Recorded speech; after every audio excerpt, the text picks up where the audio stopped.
दूसरे चैप्टर का नाम देखो, मैंने तुम्हें कल वो पिपली वर्धमान रसायन पढ़ाया था।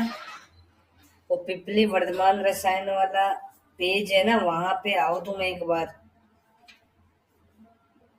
उस पे ऐसे लिख लेना, पिपली प्लीहा रोगों में अग्रय। पिपली प्लीहा रोगों में अग्रय। श्लोक नंबर 40 है, तीसरे पाद का। पिपली प्लीहा रोगों में अग्रय होती है, ब्रैकेट में लिख दो वाग्भट।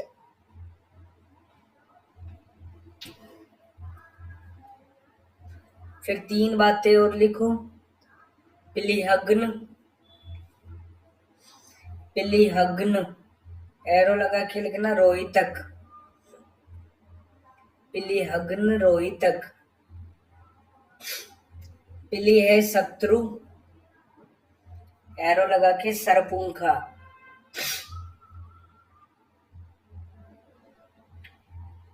और प्ली है हंत्री, प्ली है हंत्री, है से हपूसा। ऐसे याद करना, शत्रु में से लिखा है, से सरपुंखा बोलना। हंत्री में है लिखा है, ऐसे हपूसा बोलना।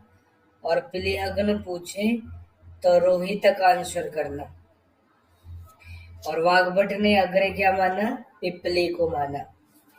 वाजिकण, इसके पहले पाद का नाम है संयोग सरमूलीय वाजिकण। पहले हम संयोग के बारे में पढ़ेंगे, फिर सरमूल के बारे में पढ़ेंगे। तो संयोग मतलब वाजिकण की औषधियां किस तरह से काम करती है नर नारी के अंदर, वो बातें पढ़ेंगे हम। तो सबसे पहला श्लोक पढ़ो, इसमें लिखा है नियत आत्मवान, नित्यम आत्मवान लिखा है। नियत आत्म नाम किसमें पढ़ा था? प्रावेशिक रसायन। नियत आत्म नाम एरो लगा के लिख सकते हो, कुटी प्रावेशिक रसायन। और नित्यम आत्म नाम ऐसे वर्ड आ जाए तो वाजिकन। धर्म अर्थ प्रीति यश पुत्रस्य आयतनम, ये 4 पुत्र के आयतन होते हैं। सुत आश्रिय, सुत के आश्रित होते हैं ये। इसके बाद में विमर्श में सेकंड पैराग्राफ की 4th लाइन पढ़ना। पूर्ण षोडश वर्षा स्त्री पूर्ण विंसेन संगता। वाग्भट बोल रहा है कि वाजिकण या संतान उत्पत्ति के लिए स्त्री की आयु 16 वर्ष होनी चाहिए और पुरुष की आयु 20 वर्ष होनी चाहिए। फिर एक लाइन छोड़ के अगली लाइन में क्षेम कुतूहल में इसमें देखो क्या लिखा है कि 16 वर्ष से ही मैथुन करने का विधान है। 16 वर्ष से मैथुन करने का विधान है।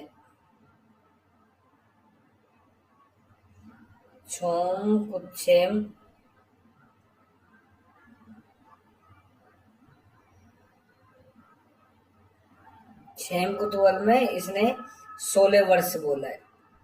यहीं पास में आगे देखो अगली लाइन में, सुश्रुत ने 25 वर्ष के बाद मैथुन करने का आदेश दिया है। पंच विषय ततो वर्षे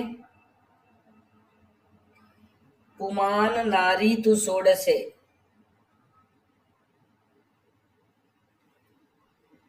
पुमान नारी तु षोडशे। 25 वर्ष हमने पढ़ी थी पुरुष की आयु, 16 वर्ष स्त्री की आयु। नेक्स्ट पैराग्राफ में देखो फर्स्ट लाइन में क्या लिखा है, इस प्रकार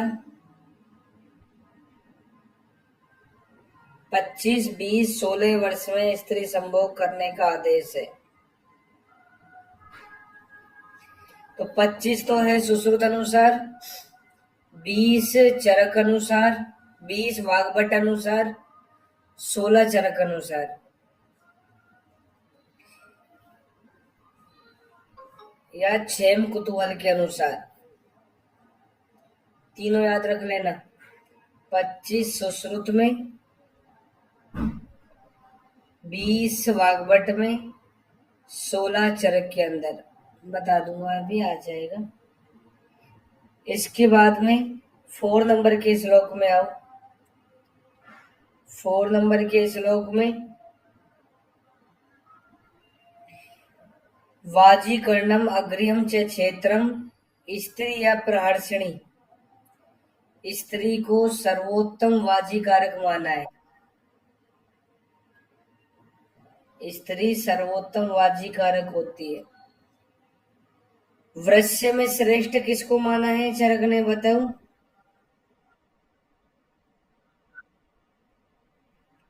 एक तो नक्र रेतस और दूसरा संकल्प। नक्र रेतस और संकल्प लिख लेना। श्रेष्ठ वृश्य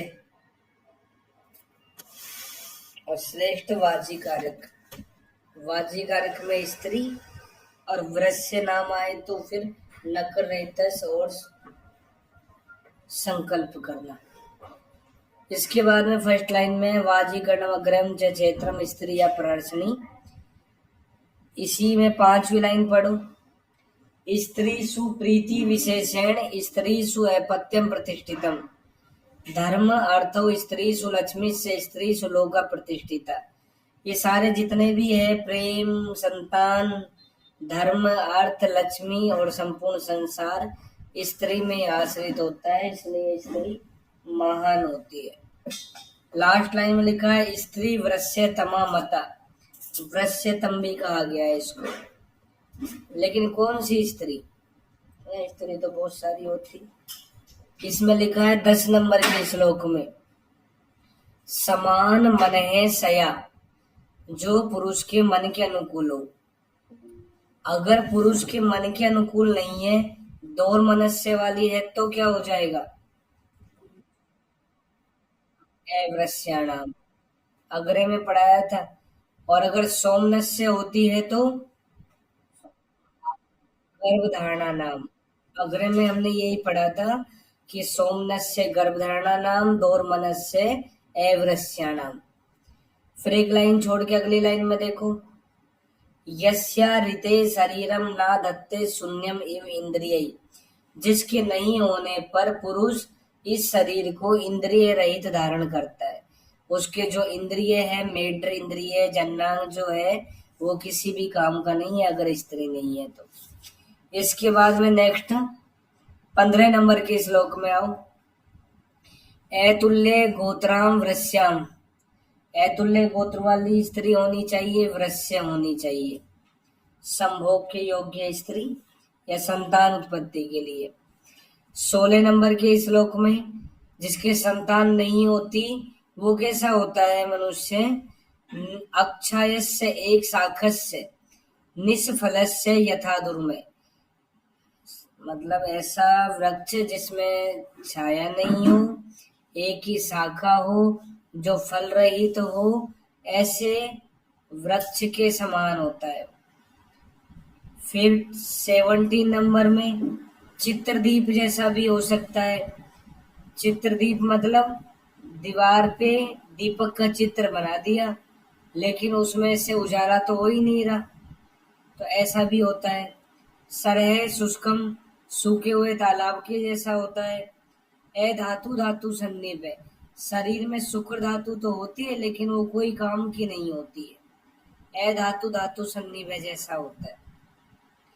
उस निष्प्रज पुरुष को तृणपुली के समान मानते हैं। तृणपुली मतलब जैसे जानवरों को भगाने के लिए खेत के अंदर एक इंसान का पुतला बना के खड़ा कर देते हैं, लेकिन उसमें चेतना तो होती नहीं है, वो कोई काम का ही नहीं है। वह जो जानवर होते हैं उनको डराने के काम में आता है, तो उसे हम तृणपुली बोलते हैं।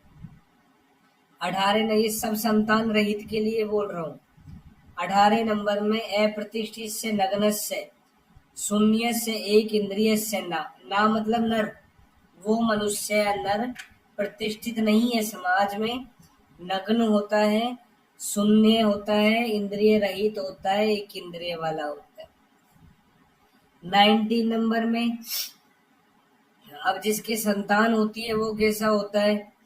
बहुमूर्ति, बहुमुखो, बहुव्यूहो, बहुक्रिय, बहुचक्षु, बहुज्ञान, बहु आत्मा, च बहु। अब इतनी सारी बहु लिख दी है ना, तो सोच लेना कि बहु तो है उसके पास में, तो फिर संतान युक्त के लिए करनी है ये, बहु बहु बहु बहु लिखा आ जाए तो संतान युक्त कर देना। इसके बाद में 21 नंबर में आओ, प्रीति बलम सुखम वृत्ति विस्तारो विपुलम कुलम, ये सारे दूसरी लाइन में लिखा है लास्ट में, अपत्य संश्रित, संतान में ये आश्रित होते हैं सब। इसके बाद में यहाँ तक तो है ना, हम जो पढ़े हैं संयोग के बारे में पढ़े हैं, मैथुन के बारे में पढ़े हैं। अब दूसरा क्या है? सरमूल। तो 24 नंबर के श्लोक में आओ, देखो सरमूल से स्टार्टिंग हुई है 24 में, सरमूल, और इस योग का नाम है ब्रह्मणी गुटिका। सरमूल, इक्षुमूल, ऐसे द्रव्य रहते हैं इसमें।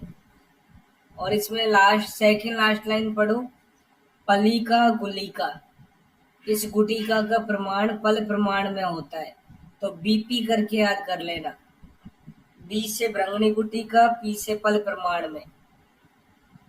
इसके बाद में नेक्स्ट श्लोक वाजिकण ग्रत, इसमें सेकंड लास्ट लाइन में आओ, इसमें लिखा है पलम पूर्वम अतो लीढ़वा ततो अन्नम उपयोजियेत, अवलेह जैसा होता है, इसको चाटना है, पल प्रमाण में इसको चाटते हैं और उसके बाद अन्न का सेवन करते हैं।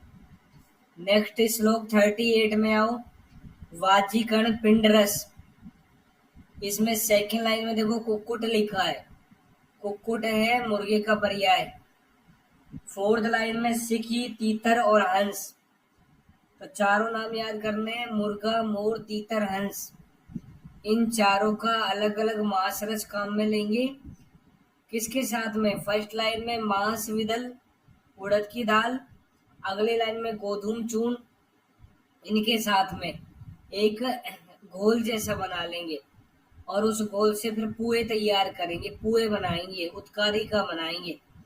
लिखा है ना दूसरी लाइन में उत्कारी का, उत्कारी का मतलब पुए बनाएंगे फिर रोगी को खिलाएंगे।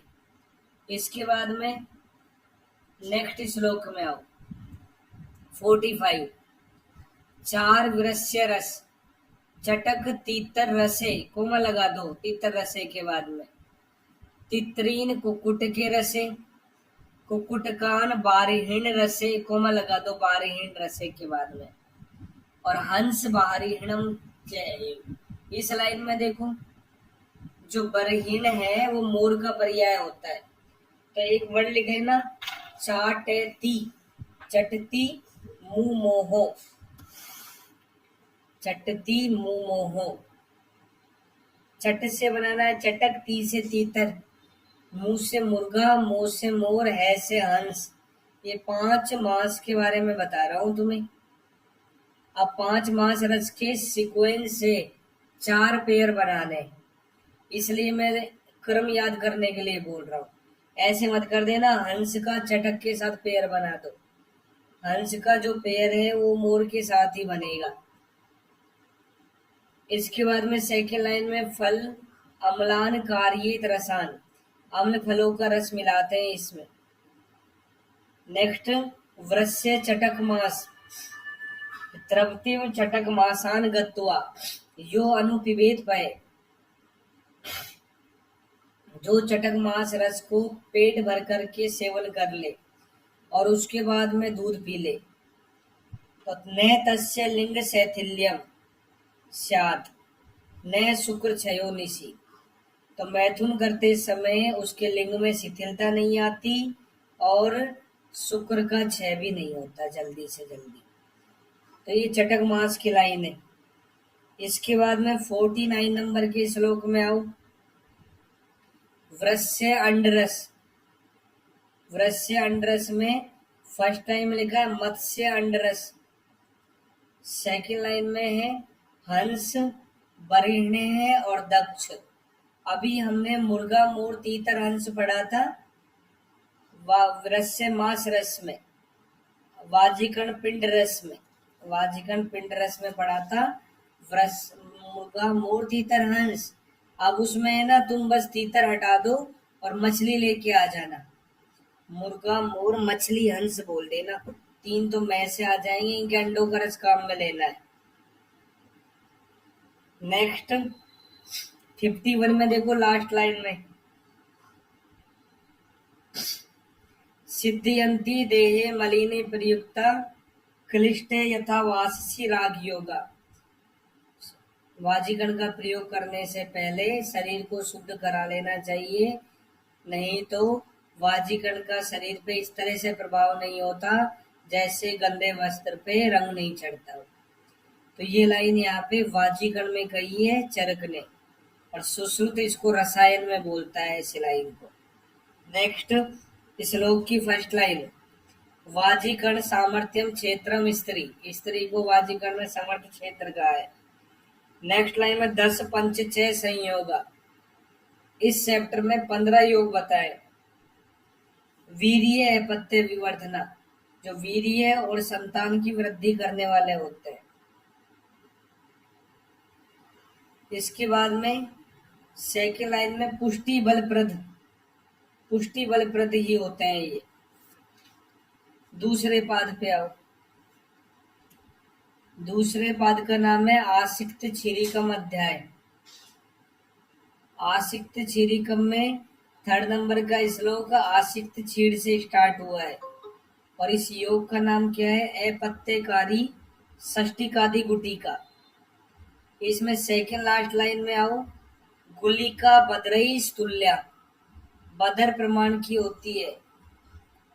अप की जगह अब बोल देना, ए के बाद बै बोलना, ए बे से बोलते हैं, ए के बाद बै से बदर प्रमाण की होती है। ताश से सर्पी सी भर्जित, सर्पी में भर्जित करना है, घी में भूनना है। फिर इसके बाद में नेक्स्ट श्लोक में आओ, श्लोक नंबर 18। 18 के अंदर फर्स्ट लाइन में लास्ट में लिखा है जड़ा फलम।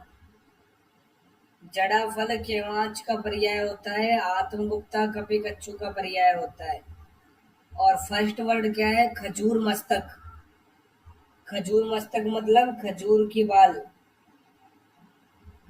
नेक्स्ट श्लोक 24 में आओ, वृश्य दधीसर प्रयोग।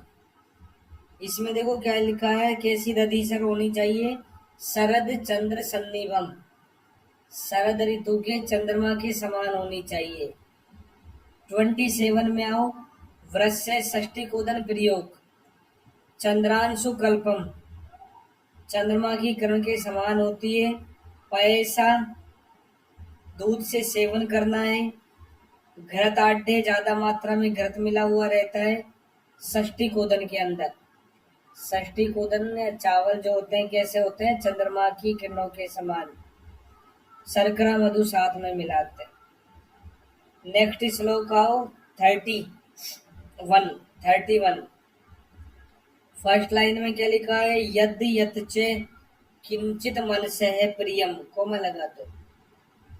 जो भी विहार मन के प्रिय होता है, स्यात रम्या वनांता, रमणीय वन, कोमा पुली रानी सैला, बड़ी बड़ी चट्टाने, ये सब वाजिगण का काम करते हैं।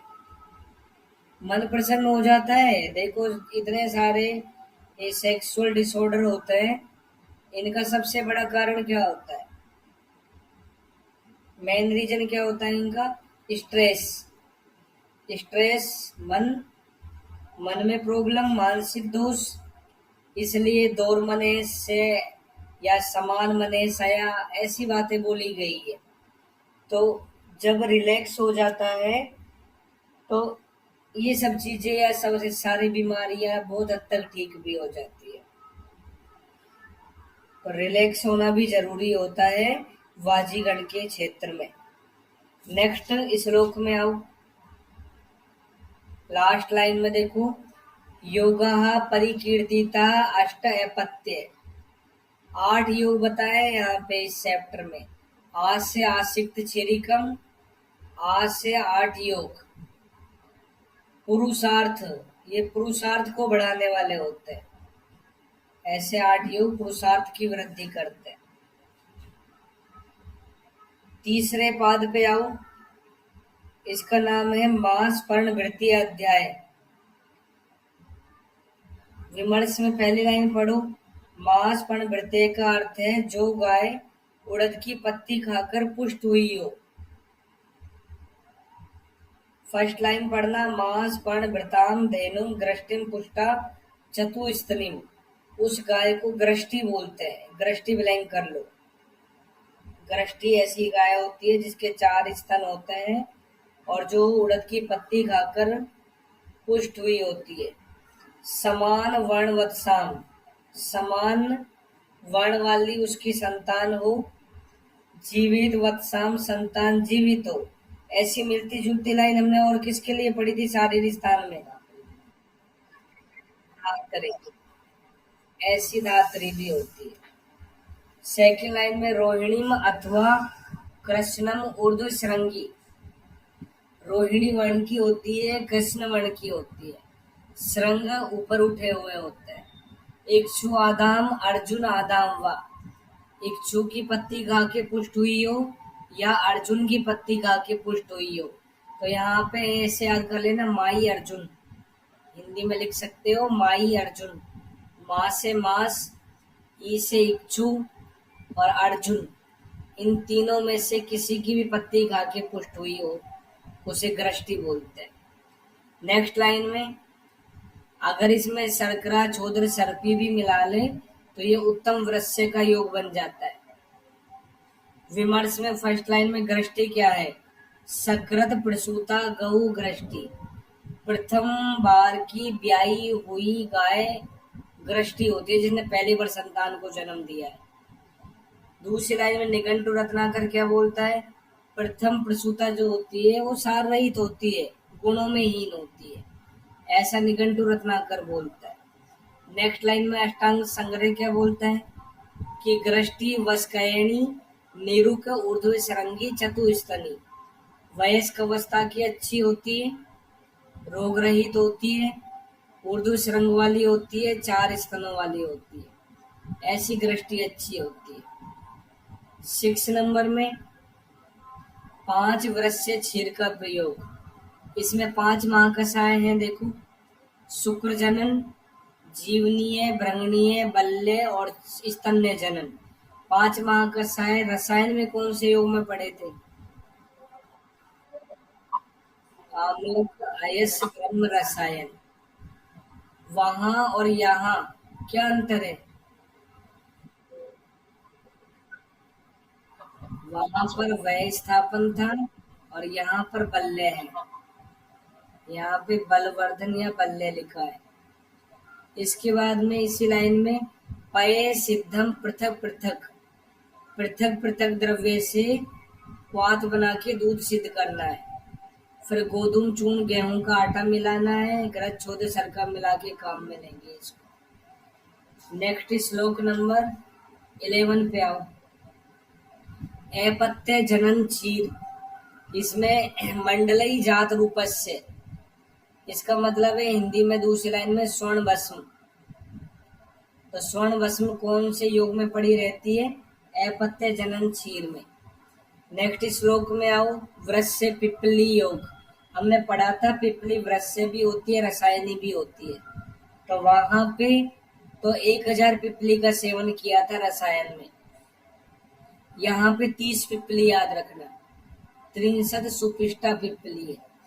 30 पिपली का सेवन करेंगे। तेल सर्पी प्रकुंच एक एक पल मात्रा। प्रकुंच जो है ये भी पल का पर्याय होता है। प्रकुंच भी पल का पर्याय होता है, एक एक पल मात्रा में काम में लेना है। नेक्स्ट 18 नंबर में आओ, वृश्य शतावरी ग्रत। इसमें देखो 10 गुणे छीरे, छीरे 10 गुणे पे अंडरलाइन कर लो, 10 गुना छीर होता है। सरगरा पिपली छोड़ रहता है, इसको उत्तम वृक्ष से कहा गया है। सरगरा छोदर के साथ पिपली भी होता है, उत्तम वृक्ष से होता है। इसके बाद में नेक्स्ट 19 नंबर में वृक्ष मधुक योग, इसमें कर्ष प्रमाण में मधुक चूर्ण रहता है। मधुक मुलेठी का चूर्ण कर्ष प्रमाण में रहता है। और इससे क्या होता है, नित्य वेग है सेना भवेत, हमेशा मैथुन करने वाला होता है वेग से। जब मैंने तुम्हें ना मधुयष्टि अग्रय द्रव्यों में पढ़ाई थी, तो उस समय इसके कितने काम बताए थे? 7। चक्षुष्य, वृश्य, केशे, कंठे, वर्णीय, वृजनीय, रोपणीय, नाम, ऐसे करके पढ़ा था हमने। तो ऐसे 7 काम पढ़े थे। इसके बाद में 20 नंबर में आओ तो ये वृश्य भी हो गई और इजीली मिल जाती है मुलेठी चूर्ण। तो इसमें बराबर मात्रा में घृत और छोद्र मिला के देना है। यहाँ पे भी अन्य द्रव्य होता है, इसलिए विरुद्ध नहीं होता घृत छोद्र। 20 नंबर में आहार विहार वाजिकरण में कौन से बताए? घृत क्षीर असीनो, दूध घी खाने से शुक्र की वृद्धि होती है। बताओ कौन सा सामान्य है?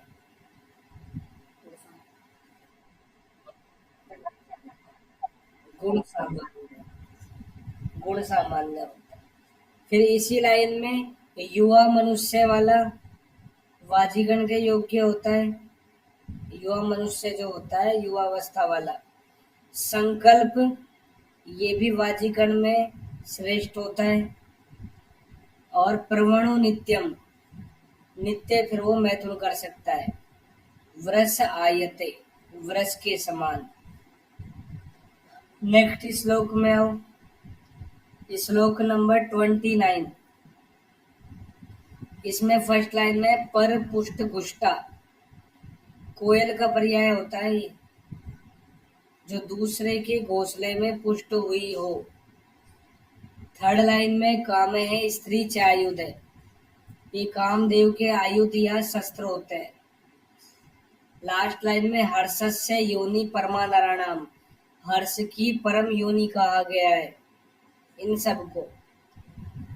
तो ये कौन से पाद में आए, रेफरेंस याद करना। हर्ष की परम योनि तीसरे पाद में बताइए। नेक्स्ट श्लोक में देखो, फर्स्ट लाइन में प्रहर्ष, हर्ष बना लेना है इसको। प्रहर्ष योनियो योगा, हर्ष की योनि के योग यहाँ पे 15 बताए। पहले पाद में 15, तीसरे में 15, दूसरे में 8 और चौथे में 12। 15 8 15 12।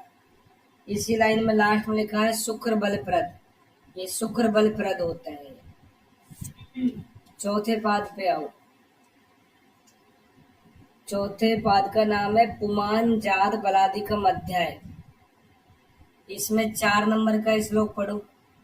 4 नंबर में नहीं जात बला सर्वे नराश्य अपत्य भागिने, बृहत शरीरा बलिने हैं संति नारीसु दुर्बला, संति च अल्पाश्रिया स्त्रीसु बलवंतो बहुप्रचा।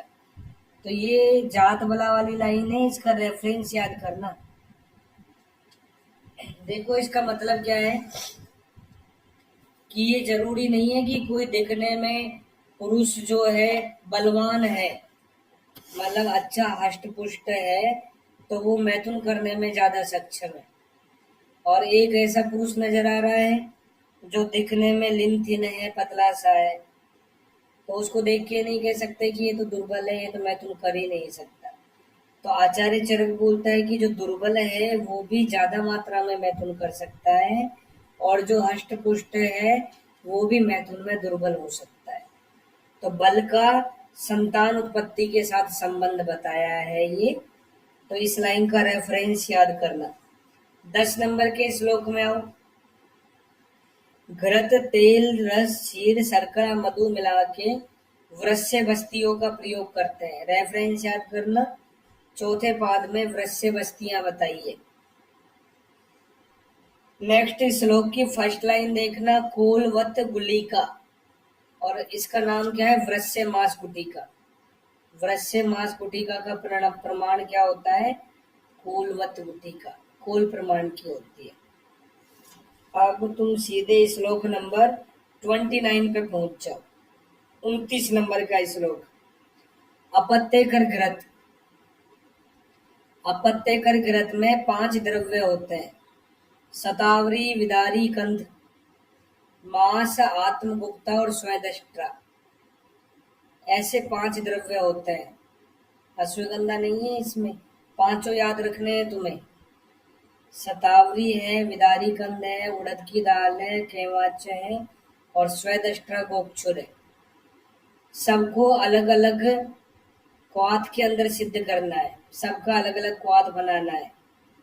फिर दूसरी लाइन में घृत मिलाना है, फिर एक प्रस्थ, और यहाँ दूध लेना है 8 गुना। शतावरी घृत में दूध 10 गुना था और यहाँ पे दूध 8 गुना है। ऐसे अपत्य कर घृत, ऐसे 8 गुना। 10 सै पे खत्म हुआ, सै से शतावरी घृत। यहाँ पे केवल सरक्रम मधु ही है प्रक्षेप में, वहां पिपली भी था साथ में। तद अपत्यार्थी प्रयोज्येत, संतान चाहता है उसको इसका सेवन करना चाहिए। नेक्स्ट श्लोक में 32 में लिखा है वृश्य गुटिका। थर्ड लाइन में है इसका प्रमाण, गुटिका कार्येत उदुम्बरम। उदुम्बर किसका पर्याय बोला था, वर्ष का पर्याय बताया था। लास्ट लाइन में अगर कोई इस गुटिका का सेवन करता है तो पुरुष है कुलिंग इव हर्ष्यति। कुलिंग मतलब गोरिया के समान मैथुन में प्रवृत्त होता है। 36 नंबर पे आओ। यहाँ से आगे जो लिखे इनमें से बहुत क्वेश्चन पूछे जाते हैं। 36 योग तो इसके कंप्लीट हो गए 12। अब आगे वाला जनरल इंट्रोडक्शन वाला पार्ट है, अच्छे से पढ़ना है। 36 नंबर में लास्ट में वृश्यम उच्यते, वृश्य की परिभाषा बताइए, रेफरेंस याद करो और इस लाइन को भी याद करना। यद किंचित मधुरम स्निग्धम जीवनम रंगणम गुरु हर्षणम मनसस्येव तद्द्रव्यम वृश्यम उच्यते। उन्हें वृश्य कहते हैं। जो रस में मधुर हो और शरीर में हर्ष उत्पन्न करे, मन में हर्ष उत्पन्न करे। 38 में देखो, गत्वा स्नात्वा पये पीत्वा रसम व अनुसहित ना का मतलब क्या होगा, नर या पुरुष। मनुष्य क्या करे मैथुन करने के बाद में, बता रहा है कि मैथुन करने के बाद में स्नान करके दूध पी के सो जाए। ऐसा क्यों, स्नान करके दूध पीने के लिए क्यों कहा गया उसको, स्नान के गुण क्या थे बताओ, लाइन बोलना। पवित्रम वृषमायुष्यम, हाँ, पवित्रम वृषमायुष्यम श्रम श्वेत कलापम शरीर संधान करम स्नानम ओजस करम पर। तो ये सबकी प्राप्ति हो रही है, सबकी प्राप्ति हो जाती है। दूसरा, दूध पीने से क्या होता है, जो अभी शुक्र क्षय हुआ उसका मैथुन करने से वो वापिस से शरीर में बन जाता है। लिखा है दूसरी लाइन में, आप या यते शुक्रम च बलमेव च, उसे शुक्र और बल का आप्यायन करना है तो उसको स्नान करके दूध पी के सोना चाहिए कि वो आगे मैथुन करने में समर्थ हो। 39 नंबर में आओ। यथा मुकुल पुष्पस्य सुगंधो न उपलभ्यते, जैसे पुष्प की जो कली होती है उनमें से सुगंध नहीं आ सकती, ऐसे ही जब शुक्र बाल्य अवस्था में होता है वो किसी काम का नहीं होता, संतान उत्पन्न नहीं कर सकता वो। तो ये लाइन शुक्र के लिए करना। नेक्स्ट श्लोक आओ 40 नंबर का, नरते वै पोष षोडशात वर्षात सप्ततियाः परतो नेच, 16 वर्ष से पहले और 70 वर्ष के बाद में मैथुन नहीं करना चाहिए। 16 वर्ष से पहले और 70 वर्ष के बाद में मैथुन का निषेध बताया है। तो 16 से 70 वर्ष आयु याद रखना। मैथुन की आयु 16 से 70 वर्ष होती है सुश्रुत के चरक के अनुसार। इसके बाद में अगर कोई 16 वर्ष से पहले मैथुन कर ले या कोई 70 वर्ष के बाद मैथुन करे तो क्या प्रभाव पड़ता है। 16 से पहले वाला बच्चा होता है, 70 के बाद वाला वृद्ध रहता है। तो 41 में देखो, बाल्यावस्था में चौथे पाद में 41 नंबर का श्लोक है। बाल्यावस्था में मैथुन निषेध का आधार बोल रहा है। उपसुष्येत सहसा तड़ागम युकाचलम, वो सहसा इस तरह से सूख जाता है जैसे थोड़े जल वाला तालाब सूख जाता है। इसलिए बच्चों को मैथुन नहीं करना चाहिए 16 साल से पहले वालों को। इसके बाद में वृद्ध के लिए क्या लिखा है नेक्स्ट श्लोक में, काष्ठम जंतु दग्धम विजर्जरम, जैसे कोई लकड़ी होती है और उसमें दीमक लग जाए तो वो टूट जाती है, अंदर से खोखली हो जाती है, ऐसे ही वृद्ध के साथ में होता है। तो दीमक लगे हुए शरीर के समान जीर्ण शीर्ण होकर गिर जाता है, मर जाता है, इसलिए नहीं करना चाहिए। अब 43 नंबर के श्लोक में आओ, शुक्र 6 के कारण। ये 3 श्लोक बताऊंगा, इनको याद करने की कोशिश करना, नहीं तो हिंदी में याद करना। इनमें से क्वेश्चन पूछे जाते हैं। शुक्र 6 के कितने कारण होते हैं? 6 कारण होते हैं। जरिया चिंतिया शुक्रम व्याधि भी कर्म कर्षणात्, क्षयम गच्छति अनशनात्, स्त्री नाम च अति निसेवनात्। जरिया जरावस्था, वृद्धावस्था में भी शुक्र 6 हो ही जाता है। चिंता, इतनी देर से बोल रहा हूं तुम्हें, टेंशन स्ट्रेस आज के टाइम में सबसे बड़ा फैक्टर है इस चीज का, लोगों के पास टाइम नहीं है और दूसरे की प्रॉब्लम अपने माथे पे लेके चलते हैं, तो इस वजह से ये बहुत बड़ा कारण है। उस स्ट्रेस को और कहीं उतारते हैं फिर वो। तीसरा है व्याधि भी कर्म कर्षणात्, कोई लंबे समय तक चलने वाली व्याधि से पीड़ित हो गया हो। अब व्याधि से पीड़ित है, उसके अंदर कहाँ से पावर होगी, कहाँ से करेगा वो, मैं तो नहीं कर पाएगा। इसके बाद में चौथा कारण है अनस, ये 3 हो गए। इसमें देखो चौथा है कर्म कर्षणात्, अपनी आवश्यकता से अधिक काम कर ले, वो जितनी पावर है उससे ज्यादा वर्क कर रहा है। पांचवा है अनशनात्, इसको हिंदी में गलत लिखा है भोजन करना, भोजन करना नहीं, भोजन नहीं करना, भोजन नहीं करना। इतने बिजी हो जाते हैं, खाना तो खाते ही नहीं है। अब जब भोजन ही नहीं करेंगे तो आहार रस से रस धातु नहीं बनेगी, और रस धातु नहीं बनेगी तो उत्तरोत्तर जो धातु है, रसाद रक्तम ततो मासम मासान में ततो अस्ति, अस्थनो मज्जा ततो शुक्रम, शुक्र ही नहीं बनेगा, वहां तक पहुंचेगा ही नहीं आहार रस, तो यहाँ पे स्टॉप हो जाएगा ये। इसके बाद में स्त्री नाम चाहती निसेवनाथ, उसको और कोई काम है ही नहीं, दिन भर बस मैथुन करने में लगा रहता है, स्त्री का ज्यादा सेवन करता रहता है, तो ये भी कहाँ तक करेगा, एक हद तक तो खत्म होएगा ही ना शरीर में जो बल है, तो ये भी एक कारण होता है। स्त्री नाम छ अति निसेवनाथ। तो शुक्र 6 के ये 6 कारण याद करना, शुक्र 6 में 6 लिखा है, 6 से 6 याद कर लेना। इसके बाद में नेक्स्ट 44 में आओ। अब अल्प मैथुन शक्ति में हेतु, ये तो सबसे बड़ी प्रॉब्लम है आज के टाइम में कि मैथुन शक्ति जैसे जैसे युग बढ़ता जा रहा है ये कम होती जा रही है। क्यों होती जा रही है? क्योंकि न्यूट्रिशन, डाइट वगैरह सारा इन्वायरमेंट जो है सब चेंज हो रखा है इस टाइम, तो इस वजह से ये बहुत ज्यादा प्रॉब्लम हो रही है। बहुत पेशेंट मिलेंगे, तुम जब प्रैक्टिस करोगे ना तो बहुत सारे पेशेंट भरे पड़े हैं इसके। क्षयात भयात अविश्रम्भात शोकात स्त्री दोष दर्शनात्, नारीणाम अरसज्ञत्वात् अविचारात असेवनात्।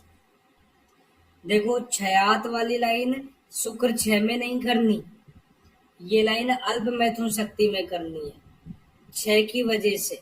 शरीर क्षीण हो रखा है तो मैथुन शक्ति भी कम रहेगी उसकी। दूसरा भय, भय भय तो बहुत बड़ा फैक्टर है।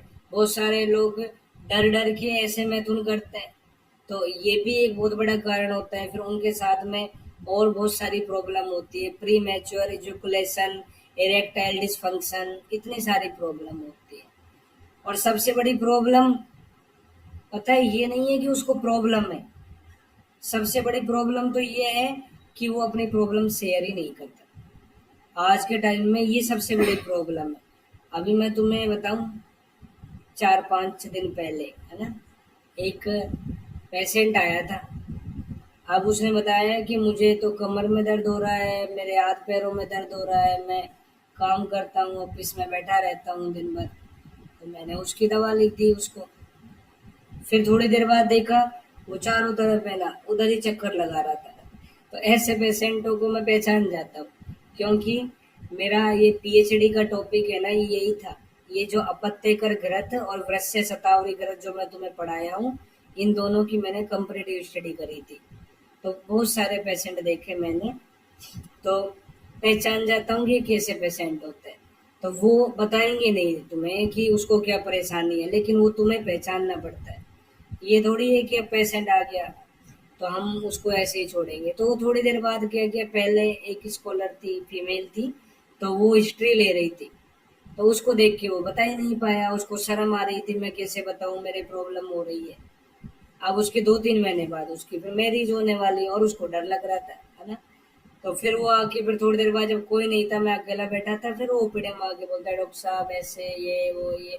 फिर अपनी सारी बातें मैं तो सीधा ही घुमा फिरा के वहीं लेके जाता हूँ, मुझे पता लग जाता है कि ये इस तरह का पेशेंट है। तो वो फिर अपनी सारी परेशानियां सब ओपन करके बता दी उसने। तो ऐसे नहीं है कि हम पेशेंट जो है उसको विश्वास में लेना होता है। तो वैद्य की वृत्ति पढ़े हो तुम सारे, देखो अच्छा चिकित्सक बनना है ना, तो वैद्य की जो वृत्ति है उनको रटना नहीं है कि वैद्य की 4 वृत्ति होती है और रट के बैठे पड़े हो, मैत्री कारुण्य मार्तेषु सख्य प्रीति उपेक्षणम प्रकृतिस्तेषु भूतेषु वैद्य वृत्ति चतुर्विधा। अच्छे अच्छों को ये रटा हुआ है, लेकिन जब पेशेंट सामने आके बैठता है ना तो एक भी वृत्ति याद नहीं आती। ये रटी नहीं जाती, ये अपने अंदर है ना एक्सपीरियंस से अपने अंदर क्रिएट की जाती है, डेवलप की जाती है। ऐसे नहीं है तुम रट के अच्छे चिकित्सक बन जाओगे। अब ये बताओ, ये जो वैद्य की वृत्ति है, इसमें एक तीसरी वृत्ति का नाम है सख्य प्रीति। उसका मतलब क्या होता है बताओ।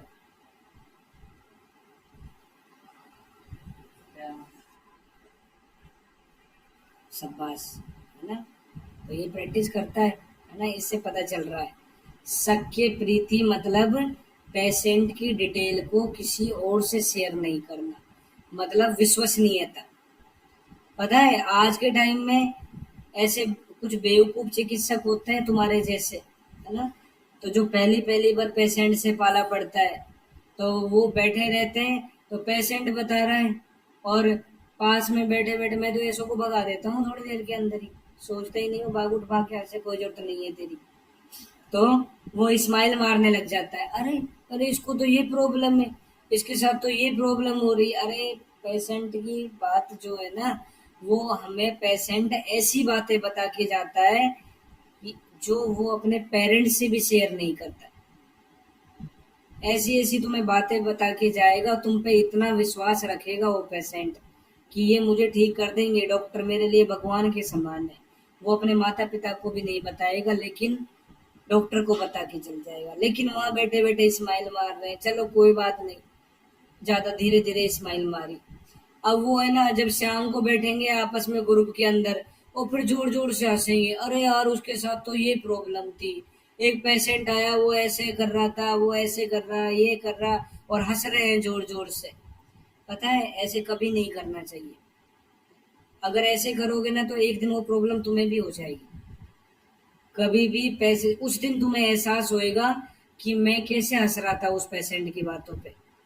तो इसलिए उस चीज को अपने अंदर है ना कभी भी नहीं लाने देना चाहिए, और हमें पेशेंट को विश्वास पे लेना चाहिए। और इसमें कोई शर्म की बात नहीं है तो है ही। अब अगर उसको प्रीमेच्योर एजुकेशन की प्रॉब्लम हो गई, अगर उसको इरेक्टाइल डिसफंक्शन की प्रॉब्लम हो गई, तो तुम क्यों बैठे हो वहां पे? तुम क्यों अपने 5 साल बर्बाद किए हो इस आयुर्वेद में कि अरे वो तो पूछेंगे ही नहीं? अरे उसमें क्या है, इसलिए तो तुम चिकित्सक बने हो, ऐसे रोगियों को ठीक करने के लिए। अगर तुम, मैं तो ये बताऊं, अगर उनसे अच्छे से बात करोगे, उस पेशेंट के साथ काउंसलिंग करोगे, तो वो 50% तो वैसे ही ठीक हो जाता है। बहुत सारी बातें वो हमें शेयर करेगा, हम उसको उसका सॉल्यूशन बताएंगे। मेडिसिन से ज्यादा काउंसलिंग बहुत मैटर करती है ऐसे डिजीज के अंदर। उसके मन को शुद्ध करना होता है। तो इसलिए कभी भी तुम्हारे सामने ऐसे पेशेंट आए, उनमें हमें ये बातें ध्यान में रखनी है और सोच समझ के उनका ट्रीटमेंट करना है, हंसना नहीं है, कभी भी उनकी मजाक नहीं उड़ानी। देखो वो किन किन वजहों से हो सकती है उसकी प्रॉब्लम। अब हम वैसे ही हंस रहे हैं, बेचारे उसके साथ पता नहीं क्या प्रॉब्लम हो रखी है। अविश्रमवाद, अविश्रमवाद का मतलब उसका स्त्रियों में विश्वास ही नहीं है। मान लो उसको किसी स्त्री ने धोखा दे दिया, दो दो चार चार बार, पांच पांच बार उसको धोखा मिल गया, तो उसको विश्वास ही नहीं रहा। उसने ऐसी मेंटेलिटी बना ली कि स्त्री तो ऐसी ही होती है। तो अब इसमें कोई क्या कर सकता है? ऐसी स्त्री के साथ भी हो सकती है, कोई जरूरी है क्या? ये नपुंसकता जो आ रही है पुरुष में ही आ रही है, स्त्री में नहीं आती है क्या? स्त्री में भी होता है। स्त्री नपुंसकता, फ्रिजिडिटी होती है स्त्री के अंदर भी, कि उसको किसी पुरुष ने बहुत बार धोखा दे दिया, तो वो भी सोचते हैं, उसका विश्वास हट जाता है कि ये तो ऐसे ही होता है। तो ये एक बहुत बड़ा कारण हो गया अविश्रमवाद। इसके बाद में शोकात। शोक हमने अग्रे में क्या पढ़ा था बताओ? शोषणा नाम, शोक शोषणा नाम पढ़ा था, उसका शुक्र ही सूख रहा है, शोषणा नाम का हो ही रहा है। और शोष कराणाम क्या पढ़ा था हमने अग्रे में? स्त्री सु अति प्रसंग, स्त्री सु अति प्रसंग शोष कराणाम। देखो शुक्र 6 के अंदर लिखा हुआ है, स्त्री नाम च अति निषेवनाथ, ये स्त्री सु अति प्रसंग है। तो ये शुक्र 6 के कारण है। और शोक भी लिख दिया, शोक लेकिन अल्प मैथुन शक्ति में हेतु है। स्त्री दोष दर्शनाथ, अब उसको कहीं से ऐसे पता लग गया अपनी स्त्री के बारे में कि यार ये तो ऐसी है, अब उसने मन में यही बात बैठा ली। अब जैसे हो जाए, वो तो नपुंसकता है ना, मन से काम करती है ये। जो ये सेक्सुअल जो पावर होती है, इसमें मन बहुत इंपॉर्टेंट रोल प्ले करता है। तो मन ही खराब हो रखा है, तो मन मन मन मन बोल ही रहा हूं ना इतनी देर से। तो स्त्री दोष दर्शन से भी अल्प मैथुन शक्ति आ सकती है। इसके बाद में नारी नाम है रसगत्वात, नारी के साथ में उसके अंदर कोई हर्ष वाला भाव ही नहीं है। फिर अविचारात, अविचार मतलब संकल्प ही नहीं किया उसने पहले कभी।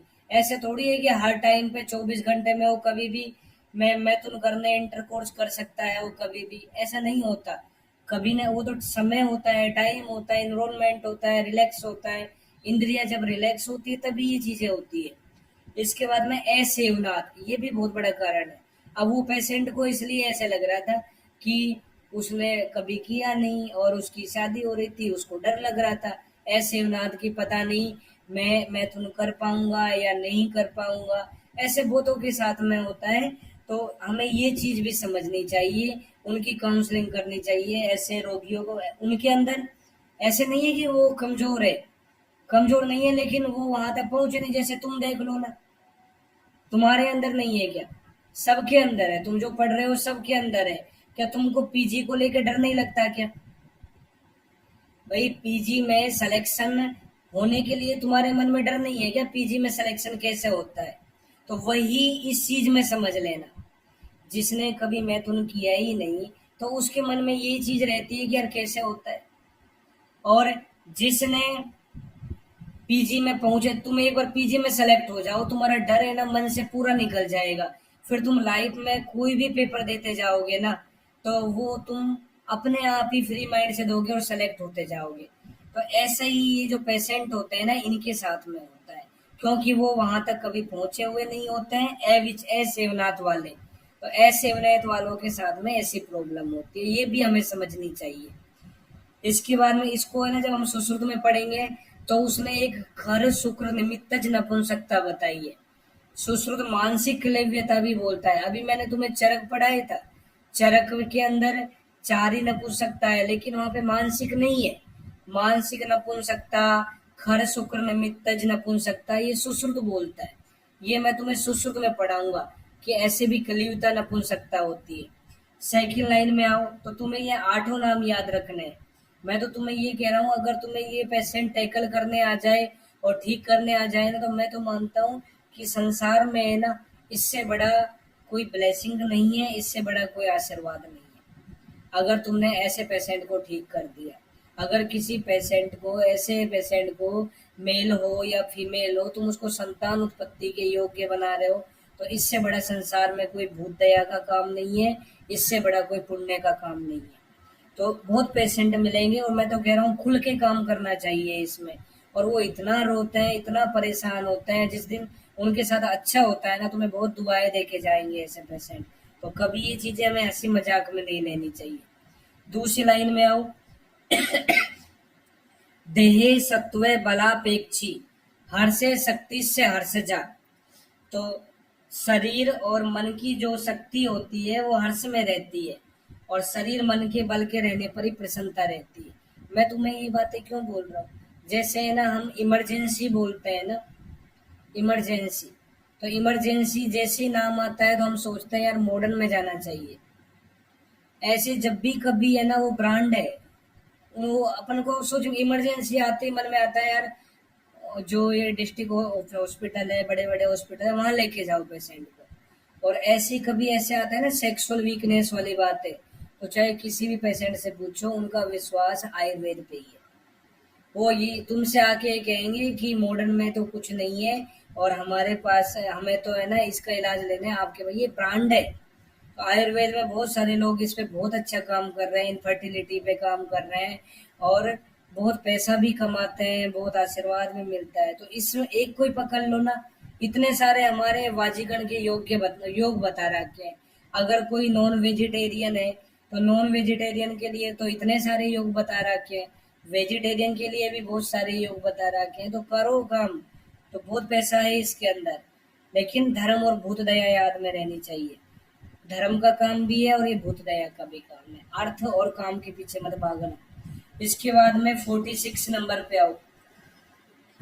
46 में शुक्र के लिए क्या कहा गया है, देखो, रस है इक्षु। जैसे इक्षु में रस व्याप्त रहता है, दधनी सर्पी, और दही में सर्पी व्याप्त रहता है।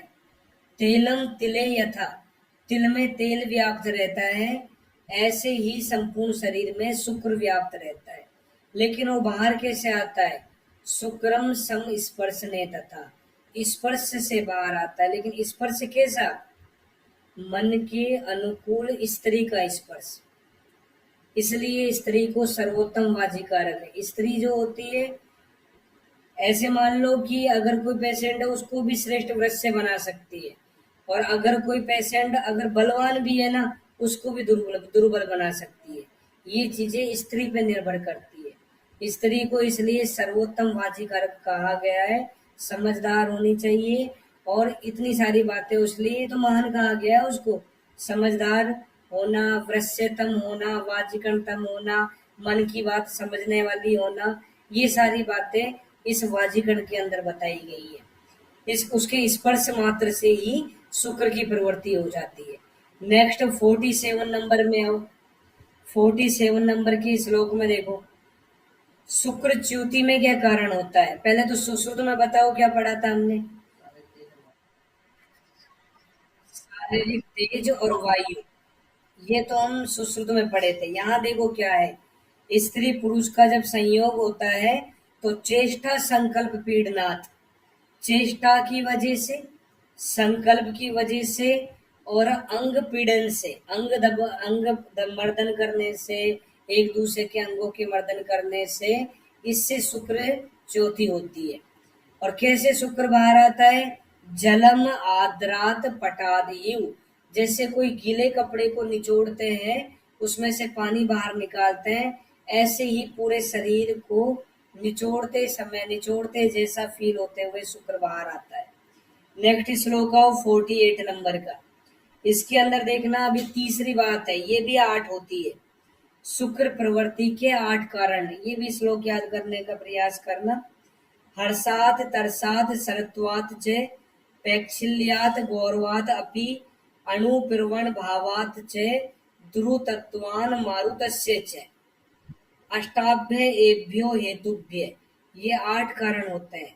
चरतो विश्व रूपस्य रूप द्रव्यम यद उच्यते, तो यहाँ पे तो 8 कारण बताए हैं, लेकिन सुश्रुत में कितने बताए इनमें से?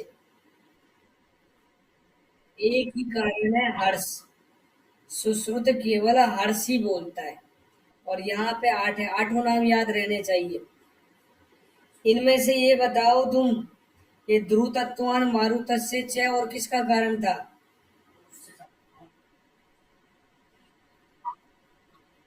कोष्ठ से शाखा में गमन, 200 का कोष्ठ से शाखा में गमन। और अणुप्रवण भावात च किसका कारण है? तुम पंचकर्म पढ़ के आए हो अभी। वमन द्रव्यों की कारमुकता, कल्प स्थान के पहले चैप्टर में पढ़ना, वहां पढ़ेंगे हम। वमन द्रव्यों की कारमुकता में भी अणुप्रवण भावात च होता है। अब ये बताओ, अणुत्व किसका गुण होता है? तो कुछ चीज समझ में आई तुम्हें? अणुत्व मन का गुण होता है, और अणुत्व शुक्र प्रवृत्ति में भी कारण होता है। इसलिए शुक्र की प्रवृत्ति में मन बहुत इंपॉर्टेंट रोल प्ले करता है। तुम्हें जब से वाजीगण पढ़ाने लगा हूं, तब से यही बात समझाता आ रहा हूं। मन मन मन मन मन, है ना? उसके मन को ठीक कर दो, विल पावर उसकी अच्छी हो जाएगी ना, तो वो चाहे दुर्बल हो ना, फिर भी वो मैथुन में प्रबल होता जाएगा। इसलिए संकल्प, संकल्प विचार किसके काम होते हैं शारीरिक स्थान में, बताओ? मन के। ज्ञान की उत्पत्ति में हमने यही तो पढ़ा था। ज्ञान की उत्पत्ति में इंद्रिया इंद्रियार्थ के साथ मिलती है, फिर मन संकल्प करता है कि ये गुणवान है या दोषवान है, उसके बाद में बुद्धि प्रवृत्त होती है। तो यहाँ पे भी देखो, अणुत्व है, ये मन का गुण लिख दिया। तो ये सारी चीजें शुक्र के साथ संबंध स्थापित करती है मन का। नेक्स्ट लाइन में आओ, चरतो विश्व रूपस्य रूप द्रव्यम उच्यते। तो हिंदी में लिखा है लास्ट लाइन में, विश्व रूप आत्मा का रूप द्रव्य कहा गया है। किसको? शुक्र को। शुक्र विश्व रूप आत्मा का रूप द्रव्य होता है। मैंने तुम्हें जब शोष निदान पढ़ाया था, उस समय बोला था कि आहार का परम धाम भी होता है, आहार की श्रेष्ठ फल निर्वृत्ति भी होती है। ये सब शुक्र के लिए ही करना है। नेक्स्ट श्लोक में आओ, 50 नंबर का श्लोक। 50 में शुक्र के लक्षण या शुक्र के गुण बताए। तो देखो, बहलम मधुरम स्निग्धम अविश्रम गुरु पिच्छिलम शुक्रम बहु च यद शुक्रम फलवत तद संशयम असंशयम। ये 8 गुण याद कर लेना, लिख लो 8 गुण। शुक्र के 8 गुण होते हैं। ऐसा कौन सा गुण है शुक्र का जो इसका दोष भी होता है? पिच्छिल। बहल और किसका गुण होता है? ओज। तो ओज को शुक्र का सार किसने बताया है? तो इस चीज से ये पता चल रहा है ना कि शुक्र का ओज के साथ भी संबंध होता है। ओज और शुक्र, इनके गुण भी मिलते जुलते हैं। इसमें ये अविश्रम लिखा हुआ है, ये संधि विच्छेद करके समझा करो। बहुत तो मैं बोल देता हूँ, अगर तुम्हें समझ में नहीं आए तो ऐसे समझ लिया करो संधि विच्छेद। जब बोलता हूँ उस समय ध्यान से सुन लिया करो, या रिकॉर्डिंग सुन लिया करो जब भी बोलता हूँ, है ना?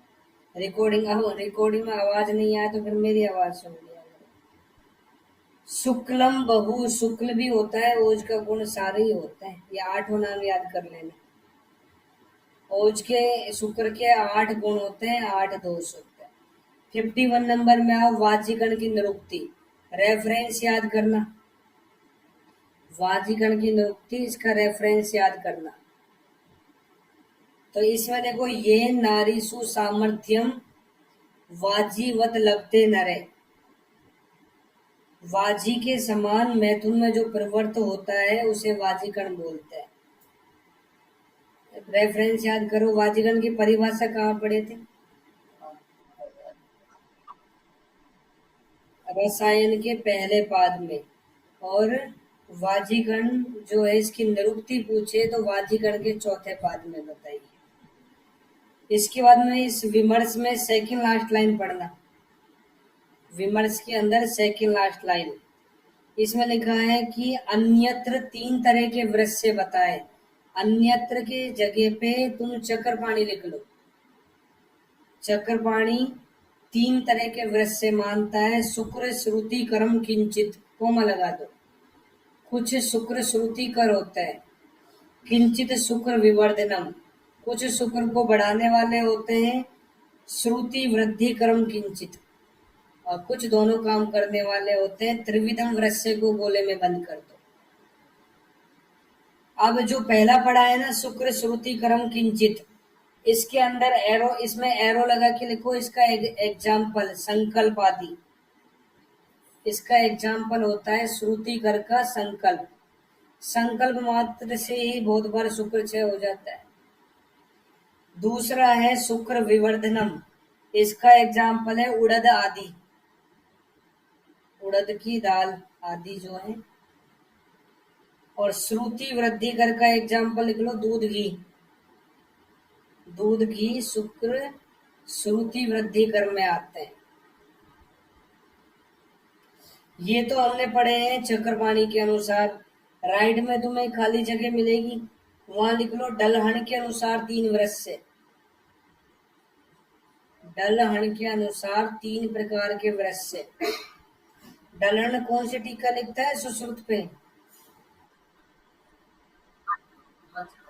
निबंध संग्रह। तो उसमें देखो तीन वृक्ष से बताता है। लिख लो, पहला नाम है